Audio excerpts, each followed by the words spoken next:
একটা তথ্য আপনাকে দিয়ে রাখলাম, আমার কলিগরা অনেকে প্রশ্ন ছিল এই বেছে বেছে ফুটেজগুলি বাইরে কারা পাঠালো। আমাদের আপনার সংস্থার কাছে আরো তথ্য থাকবে।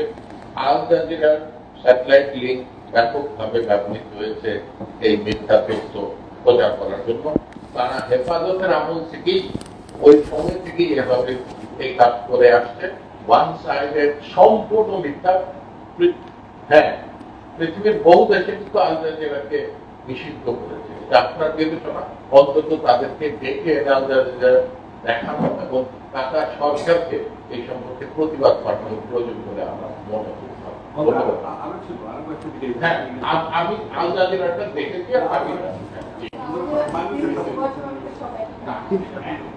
আল জাজিরা বলছে আমাদের সুদানের মতো, সুদানের সাথে তুলনা হবে। ধন্যবাদ মাননীয় প্রধানমন্ত্রী। আমার নাম জাহিদুল হাসান পিন্টু, আমি বিবিসি কি হয়েছে না হয়েছে তো আমরা সবাই জানি, দেখেছি অনেক কিছু আমরা জানিও না ভিতরে ভিতরে কি হয়েছে। আমার যে প্রফেশনাল বিষয় ছিল যেটা আপনি অ্যাড্রেস করলে ভালো হয়। আমার মনে হয় যে এই পরিস্থিতিতে টেলিভিশন মিডিয়া এবং প্রিন্ট মিডিয়ার মধ্যে একটু মুখোমুখি অবস্থা হচ্ছে। কেন হয়েছে? কারণ টিভিতে আমরা যে তথ্যগুলো দেই না, যে কোনো পরিস্থিতি নিয়ন্ত্রণে আনার জন্য সাংবাদিকদের একটা দায়িত্ব থাকে, পরিস্থিতি যেন প্রশমন হয় সেই হিসাব করে আমরা যেটা বলি যেটা বলি না। প্রিন্ট মিডিয়া আবার সেটা যখন বলা হয় তখন আমাদের একটু বিশ্বাসযোগ্যতা নিয়ে প্রশ্ন, এই সমন্বয়টা একটু করা দরকার। দ্বিতীয়ত এখানে অনেক বিজ্ঞজনরা আছেন, এই যে দেখেন আজকেও একটি টেলিভিশন যে ফোন দিল টক শোতে যাওয়ার জন্য, আমাদের এত লোক টক শোতে যাওয়ার লোক পাওয়া যাচ্ছে না। আমাদের লোকগুলি কোথায়? এরা এতদিন ছিল, এই 3 দিন কথা বলতে আসে না, এটা আপনার বিবেচনায় নেওয়া দরকার। আরেকটা হলো এখানে গোয়েন্দা ব্যর্থতার কথা বলা হয়েছে, মিডিয়া অন রেকর্ড না অফ দ্য রেকর্ড। আমার ব্যক্তিগত কিছু প্রিভিলেজ আছে এই সমস্ত তথ্য পাওয়ার, কিছু কিছু আমি আপনাকে দিয়েছি। দেখেন, গোয়েন্দারা রিপোর্ট দিয়েছে, সেই রিপোর্ট আমি নিজেও করেছি। আমিও যখন আইন শৃঙ্খলা বাহিনীর ঊর্ধ্বতন কর্তৃপক্ষের সঙ্গে কথা বলি, আমার অফিস যখন আমার অফিসের ডান পাশে বিল্ডিং ভাঙে, বাম পাশে বিল্ডিং আছে, তখন তারা বলে ফোর্স নেই। মহাখালীর ঘটনাটা যদি দেখেন, এই অফিস এই তার পাশে আগুনটা দিয়েছে, 3টার পর সেখানে ফোর্স ছিল। কেন ছিল? কোন পরিস্থিতি হলে একজন ডেপুটি কমিশনার 60 জন ফোর্স নিয়ে পালিয়ে গেল? কেন পালালো? তার তো পালিয়ে যাওয়ার কথা। 60 জন ফোর্স, এটা বিশাল ফোর্স লড়াই করার জন্য, কিন্তু আমরা বার্তায় দেখেছি। আমার কাছে মনে হচ্ছে পর্যাপ্ত, এই যে বুধবার দিন রাতে, সেটা আমি নিজের সামনে ছিলাম বলে একজন ঊর্ধ্বতন কর্মকর্তা নির্দেশ দিলেন ঢাকায় 4-5 থেকে লোক ঢুকবে।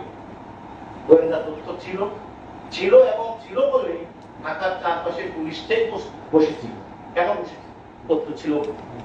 কিন্তু একজন বড় কর্মকর্তা, আমি নাম বলছি না, আমাদের ছোট ভাই ডিএসিএনকে সঙ্গে সার্টিফিকেট করেছেন, সে বলছে একটি তীব্র উঠতে দিবেন, হাতি উঠে। কেন? এই প্রশ্নগুলো আমার মনে হয় আমাদের প্রশাসন ঠিক মতো অ্যাড্রেস করেছে কিনা, এটা একটা দেখার বিষয়। আরেকটি বিষয় আমি একটু বলি, এই আত্মসমালোচনাটা একটু করা দরকার। আমার কষ্ট লাগে কেন, আমি এরশাদ বিরোধী ছাত্র আন্দোলনে ছিলাম, তো ইলিয়াসের সঙ্গে ফাইট করে আমরা ছাত্রলীগের প্যানেল দিয়েছিলাম। সেই আওয়ামী লীগের অফিস আর্মি পুলিশ দিয়ে পাহারা দিয়ে রাখতে হবে, 15 বছর ক্ষমতায় থাকার পরে এই সিচুয়েশন কেন হলো, আমার এইটাও প্রশ্ন।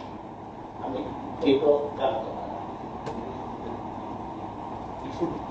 না, কিশোরগঞ্জ আমি ব্যক্তিগতভাবে আক্রমণের কথা আমি বলবো না, কারণ রাষ্ট্র যখন আক্রান্ত হয় তখন আমি বাঁচবো না, এটা তো খুবই স্বাভাবিক। আমার কয়জন সাংবাদিক মারা গেল, কয়জন আমার নিজের সহকর্মীগুলি মৃত, 12টা গুলি খেয়েছে। তেমন সারা দেশ যখন আক্রান্ত, আমি আপনি আক্রান্ত হবি, এটা আমি আলাদা করে দেখি না। কিন্তু আমি যেমন কথাগুলি বলছি, আমার ভবিষ্যতে এই ধরনের ঘটনা ঘটবে, ঘটছে কেন ওই ষড়যন্ত্রকারীরা বসা নেই, তারা করবে। এই ষড়যন্ত্র এই অতীত হয়েছে, ভবিষ্যৎ হবে। আমি যেটা জানতে চাই, আমাদের তথ্যগুলি থাকার পরও বিন্যস্ত হয় কিনা। আপনার নিশ্চয়ই মনে আছে মাননীয় প্রধানমন্ত্রী 2013 সালে গোয়েন্দা তথ্য ছিল। আমাদের লোকজন কি বলেছিল? তারা বলেছিল এই মহল্লায় এসে মোনাজাত করে চলে যাও। মোনাজাত করে কি করে দিয়েছে সেটা আমরা জানি। 9/11 গোয়েন্দা তথ্য ছিল, যেটা আপনার তদন্ত কমিশনের রিপোর্টও আছে, সমন্বয় করতে পারেন। আমরা কোথায় কোথায় ভুল করলাম, কার ভুল, কে ভুল করেছে, বা ভবিষ্যতে আমি তাই করছি নেক্সট টাইম এই ধরনের ষড়যন্ত্র মোকাবেলা করার জন্য আমার মনে হয় আমাদের আত্মসমালোচনা এবং মূল্যায়ন করা। ধন্যবাদ মাননীয়।